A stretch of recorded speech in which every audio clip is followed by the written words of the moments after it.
नमस्ते दोस्तों, आप सबका मेरे YouTube channel things by Amit में हार्दिक स्वागत। आज हम बात करेंगे एक नए जॉब अपॉर्चुनिटी के बारे में, तो वो है मेडिकल कोडिंग। अब मेडिकल कोडिंग क्या है? एज इट नेम इंडिकेट्स, यहाँ पे मेडिकल टर्मिनोलॉजीज एक कोड में एनकोड किए जाते हैं और वो प्रोसेस किए जाते हैं। मतलब कोई भी हॉस्पिटल में अगर पेशेंट एडमिट है तो उसमें जो ट्रीटमेंट होती है वो डायग्नोसिस पहले होता है, उसके बाद उसको बहुत सारी टेस्टिंग के लिए भी बोला जा सकता है, उसको मेडिसिन भी प्रिस्क्राइब की जा सकती है, उसको वेरियस प्रोसीजर्स मतलब अगर कोई सर्जरी है तो वो सर्जरी भी कंडक्ट की जाती है। तो बहुत सारी सर्विसेज, बहुत सारी मेडिकल टर्मिनोलॉजीज यहाँ पे होती है जो डिस्क्राइब करती है पेशेंट की कंडीशन। अब हम अगर हर एक जो प्रिस्क्रिप्शन हो या फिर कोई टेस्ट हो, हर एक का डॉक्यूमेंटेशन बनाने लगेंगे तो इसमें बहुत सारे डॉक्यूमेंट्स हर एक पेशेंट के हो जाएंगे, उसमें बहुत सारा डेटा या बहुत सारे मैन पावर लगेंगे, राइट। तो ये हमको कम करना है तो क्या करना पड़ेगा? तो ये सारा जो डेटा है ना, मान लीजिए एक कोई मेडिसिन है या कोई टर्मिनोलॉजी लाइक फीवर, तो फीवर किन तरीके का है, ये टाइफाइड है या मलेरिया है, कितना टेम्परेचर है, उसको कौन सी मेडिसिन डायग्नोस किए गए, उसको लिए एक जनरली एक कोड एनकोड किया है। तो ये कोड डिस्क्राइब करता है कि ये क्या कंडीशन है। इसके लिए ये मेडिकल कोडिंग ये एक कोड फॉर्म करता है, alpha numerical universally accepted code जो डिस्क्राइब करता है पेशेंट की condition. So medical code is nothing but transformation of health care products, medical services, equipments into universally accepted medical code. अब यहाँ पे 3 तरीके के कोड आपको यूज करने, मतलब अलग अलग कंडीशन में अलग अलग कोड है। पहला है ICD, international classification of disease, उसके बाद सीपीटी, करंट प्रोसीजरल टर्मिनोलॉजी, उसके बाद एचसीपीसीएस। 3 तरीके के कोड इन जनरली होते हैं, इसकी अलग अलग डिक्शनरी है। मैंने जैसे बताया कि ये कोड यहाँ पे प्रोड्यूस होता है तो वो किस तरीके से, उसकी एक गाइडलाइन है। मैं आपको कुछ डिक्शनरीज बताऊंगा, उसमें से ही कोड जनरेट होते हैं। पहला है को स्टार्ट, इसके बाद आईसीडी कोड होता है, उसके बाद WHO ART होता है, WHO DDE और उसके बाद मेड DRA। तो इन तरीके के कोड्स के डिक्शनरीज है, ये आपको पढ़ना है और उससे आपको मालूम हो जाएगा किस मतलब किन सी कंडीशन में कौन सा कोड जनरेट करना है। तो अब जनरली मैं बताऊंगा कि मेडिकल कोडिंग जो होता है ना, वो कौन सी कंपनीज मतलब किन तरीके की मेडिकल कोडिंग करती है। मतलब इन जनरल बात की जाए तो एक हॉस्पिटल कोडिंग होता है और एक होता है क्लिनिकल रिसर्च में कोडिंग। ये 2 इंडस्ट्री में आप एम्प्लॉयमेंट यहाँ पे होती है, तो दोनों में से कौन से भी जगह पे आप जा सकते हैं। लेकिन देखिए हर एक का काम अलग है। इन जनरली 2 तरीके के मेडिकल कोडिंग कंपनीज करती है। पहला मतलब हॉस्पिटल में जो बात की जाए तो पहला कोडिंग होता है नॉर्मल बिलिंग के लिए, मतलब नॉर्मल कोडिंग होता है जहाँ पे जनरली बिलिंग के लिए होता है, जहाँ पे सीवियर डिसीज होता नहीं है, जनरली टर्मिनोलॉजी यूज की जाती है। यहाँ पे ग्रेजुएट्स हो या 12th पास भी स्टूडेंट्स यहाँ पे एनरोल करते हैं। यहाँ पे ज्यादा काम ही नहीं है, मतलब ये साइंटिफिक नॉलेज की जरूरत नहीं है।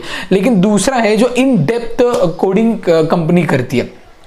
यहाँ पे होता है सीवियर डिसीज कौन सा है, उस पर सर्जरी कौन सी की गई है, उसको ट्रीटमेंट कौन सी देनी जरूर की, इसके मेडिसिन, ये सारी चीज़ों पे मतलब डायग्नोसिस से लेकर टेस्ट से उसका डिस्चार्ज तक, ये सारी इंफॉर्मेशन इन डेप्थ के लिए जनरली कोडिंग अलग से होती है। इस कोडिंग के लिए जनरली जो होता है तो लाइफ साइंस के स्टूडेंट्स एनरोल किए जाते हैं, फार्मेसी के स्टूडेंट एनरोल किए जाते हैं, मेडिकल साइंस के स्टूडेंट्स एनरोल किए जाते हैं। अब हम बात करेंगे मेडिकल कोडर के जॉब रोल के बारे में। उसमें से पहला है they receive reports unlike patient condition, diagnosis, prescription from doctors and convert them into a code.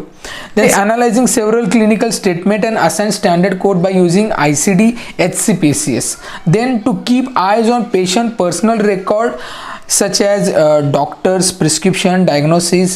Then next updated knowledge, again updated knowledge regarding current guidelines from the government regarding insurance policy. इसमें job करने के लिए आपके पास कुछ skills होने जरूरी है। पहला है कि एनालाइजिंग स्किल जरूरी है कि आप जो कर रहे हैं वो क्यों करना है, मतलब इसका मीनिंग क्या है, ये हर एक कोड का मीनिंग है ना, ये सारा आपको पहले से डिफाइन करना होगा, ये जरूरी है। उसके बाद नेक्स्ट है कि एनाटॉमी वगैरह ज़्यादा जाननी है आपको, एनाटॉमी फिजियोलॉजी जो होती है ना कंप्लीट बॉडी की, तो वो उसकी टर्मिनोलॉजी जाननी है। इसके लिए हेल्थ डिपार्टमेंट के स्टूडेंट, मतलब जो लाइफ साइंस के, फार्मेसी के, मेडिकल साइंस के, ये स्टूडेंट ज़्यादा लेते हैं। यहाँ पे मैं बात करूंगा कि मेडिकल कोडिंग कहाँ पे यूज होती है, व्हाई मेडिकल कोडिंग देयर। तो पहले तो इंश्योरेंस में यूज होता है, इसके लिए मेडिकल कोडर जरूरी है, हेल्थ इंश्योरेंस में। दूसरा है पेशेंट्स के डेटा, पेशेंट का डेटा स्टोर करने में, सारी इंफॉर्मेशन हिस्ट्री स्टोर करने में ये जरूरी है।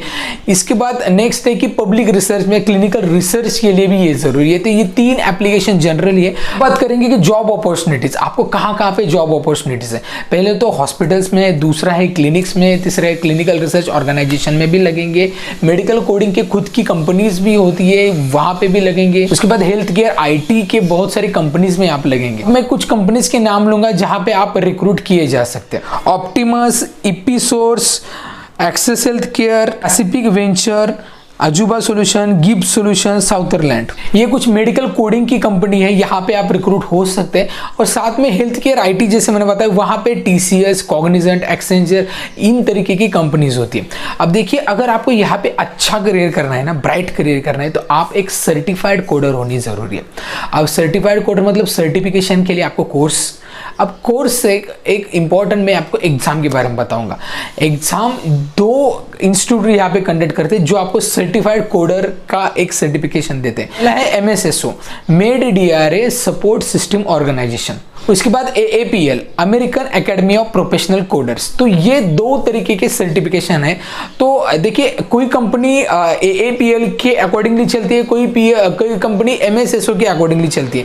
तो उसके अकॉर्डिंगली आप सर्टिफाइड होने जरूरी है। और कई बार कंपनी क्या होती है, जो TCS होती है, एक्सेंचर होती है, बड़ी कंपनीज आपको 2 या 3 साल के एक्सपीरियंस के बाद खुद स्पॉन्सर करती है एग्जाम के लिए। और आप अगर पास होते हैं तो डेफिनेटली यहाँ पे आपकी सैलरी भी हाइक हो जाएगी, आपकी डेजिग्नेशन अच्छी हो जाएगी और यहाँ पे एक अच्छा करियर पाथ आपको मिल जाएगा। अब मैं आपको कुछ इंटरव्यू के क्वेश्चन में आपको बताऊंगा कि जो आपको फ्रीक्वेंटली आस्क्ड है मेडिकल कोडिंग के कौन से भी कंपनी में ये क्वेश्चन पूछे जा सकते हैं। पहला क्वेश्चन है व्हाट इज मेडिकल कोडिंग। दूसरा क्वेश्चन है 3 ways of billing pay system. Then who is medical billing code. Then what is J code. Then types of billing code. Then what is principal diagnosis. Then what is full form of EUR। यहाँ पे मैंने सारे job opportunities के बारे में बताया, companies कौन सी होती है वो बताया, कोर्स मतलब सर्टिफाइड कोडर होने हैं तो वो कौन सा ऑर्गेनाइजेशन का एग्जाम देना पड़ता है ये भी बताया। तो इन तरीके के आपको जॉब अपॉर्चुनिटीज। अब देखिए, इसमें सबसे इंपॉर्टेंट है कि आप लाइफ साइंस के स्टूडेंट्स है या आप मेडिकल के हैं, फार्मेसी के, सबसे इंपॉर्टेंटली आपको ये एनाटॉमी फिजियोलॉजी की नॉलेज होनी चाहिए। यहाँ पे वाइड जॉब अपॉर्चुनिटीज है, लेकिन एट द सेम टाइम अगर आपके पास कुछ स्किल्स, प्रोफेशनल स्किल ये होने जरूरी है। अगर नहीं है तो आप वहां पे स्टक होते हैं। इनिशियल लेवल पे मेडिकल कोडर को 15 to 20,000 even more than that मिल सकते हैं, लेकिन उसके बाद इंक्रीमेंट नहीं होती, क्योंकि कंपनी क्या चाहती है, एक सर्टिफाइड कोडर चाहती है, उसके स्किल्स मतलब जो कोडिंग के स्किल है, फास्ट लर्निंग स्किल है, एनालाइजिंग स्किल है, सारी चीजें मालूम होनी जरूरी है। इसके लिए आपके पास ये स्किल आप एक्वायर करेंगे तो आपकी जॉब में बहुत अच्छी ग्रोथ हो सकती है। तो इसके लिए हमने एक वेबिनार रखा है, professional skill development in clinical research and related domains. अब क्लिनिकल रिसर्च रिलेटेड डोमेन्स में भी मेडिकल कोडिंग आता है, जो क्लिनिकल डेटा मैनेजमेंट में मोस्टली यूज होता है, क्लिनिकल रिसर्च में भी यूज होता है। तो आपको यहाँ पे मेडिकल कोडिंग के बारे में भी कौन सी क्वालिटी चाहिए, स्किल चाहिए, ये आपको क्लिनिकल रिसर्च ऑर्गेनाइजेशन जो है Canvas clinical research organisation Nagpur से, उनके मेंटर, इनके फाउंडर मिसेस विजया भक्ते आपको गाइड करेंगे कि किस तरीके से मेडिकल कोडिंग में कौन सी स्किल जरूरी है और आपको वो स्किल कैसे एक्वायर कर सकते हैं। तो ये जरूरी है। आपका CV भी कैसे बनाना, आपका रिज्यूमे किस तरीके से इफेक्टिव बनाएंगे, इसके बारे में भी यहाँ पे इन डेप्थ नॉलेज प्रोवाइड की जाएगी। तो ये जो वेबिनार है ये 28 एंड 29 अगस्त को है। डिस्क्रिप्शन में मैंने इसकी पूरी लिंक आपको भेज दी है। इस तरीके से आप यहाँ पे रजिस्टर कर सकते हैं और इस वेबिनार में आपको पूरी नॉलेज आप ले सकते हैं। यहाँ पे सर्टिफिकेट भी आपको मिलेगा जो आपके रिज्यूमे में भी बहुत अच्छा रोल प्ले करेगा। सो आई होप मेडिकल कोडिंग की ये सारी इंफॉर्मेशन आपको अच्छी लगी होगी। वीडियो अच्छा लगता है, वीडियो का कंटेंट अच्छा लगता है तो वीडियो को लाइक कीजिए, चैनल को सब्सक्राइब करना बिल्कुल मत भूलिए और ढेर सारे लोगों तक ये वीडियो शेयर कीजिए। तो इस वीडियो में इतना ही, मिलते हैं नेक्स्ट वीडियो में, तब तक बी हेल्दी, बी हैप्पी।